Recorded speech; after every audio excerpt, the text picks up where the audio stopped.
Nakakalungkot na isang bagay na ating ipinaglaban para sa Pilipino, hindi maibibigay po sa dating Pangulo na minamahal ng marami. Ganyan ba po ang dapat na trato sa taong minahal ang bayan at minahal din ng taong bayan? Ilang beses na po nagsinungaling si now Brigadier General Jean Pardo. Sana po, ma'am, bilang spokesperson, totoo lang po ang sabihin mo, alang-alang sa bayan. Your duty is to be loyal to our flag and to our country.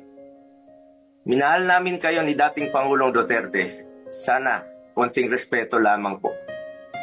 Kung nagawa nyo yan sa akin, magsinungaling, mas nagagawa nyo po yan sa ibang tao. Respeto lamang sana. Gaya ng pagrespeto at pagmamahal namin sa uniform personnel. Sinabi mo, nagpupunas lang ng pawis ang ilang pulis na nakuna ng video na umiiyak habang inaaresto si Pangulong Duterte. Mapigilan mo bang umiyak? Nasasaktan po yan. Doon lamang po tayo sa katotohanan at piliin nyo lang laging magsabi ng totoo alang-alang sa bayan. We must always entrust our loyalty to the Filipinos, to our flag, and to our country. Yan naman po parating sinasabi ni dating Pangulong Duterte sa inyo. Just be loyal to our country and to our flag. Di na niya kayang tumakas. At alam niyo po yun. Di na niya kaya kayong takbuhan. Dahil hirap na nga siyang maglakad, nagsusungkod na nga lang po siya. Imbis na umunlad, bigla tayong umurong.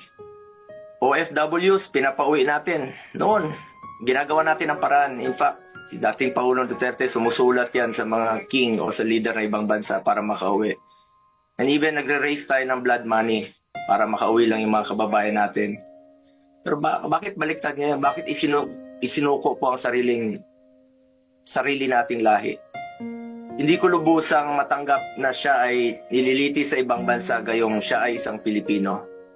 Samantalang mayroon naman tayong maayos na judicial system sa ating bansa na nirerespeto.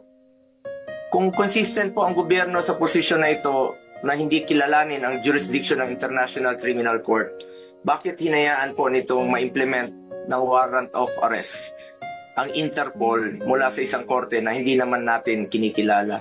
Ang issue na ito ay hindi lamang para kay Pangulong Duterte. Ito ay mahalagang usapin sa soberanya ng Pilipinas ang nakataya dito.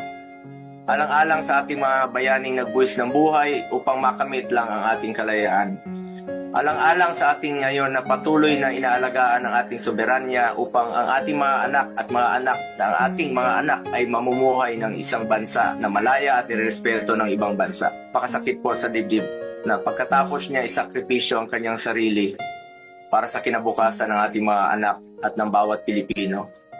Imbis na ibigay sa Pilipino ang paghusga sa mga ginawa ni dating Pangulong Duterte na paglaban sa droga at kriminalidad, sadly, hindi po ganun ang nangyari. Pilipino po ang dapat humusga sa totoong sitwasyon sa bansa. Kung mas nakakalakad na po ba ang ating mga anak noong panahon niya, hindi po nasasaktan, hindi nababastos. Kayo po ang humusga. Pilipino po ang dapat humusga. Marami pong nasaktan na Pilipino. Salamat po.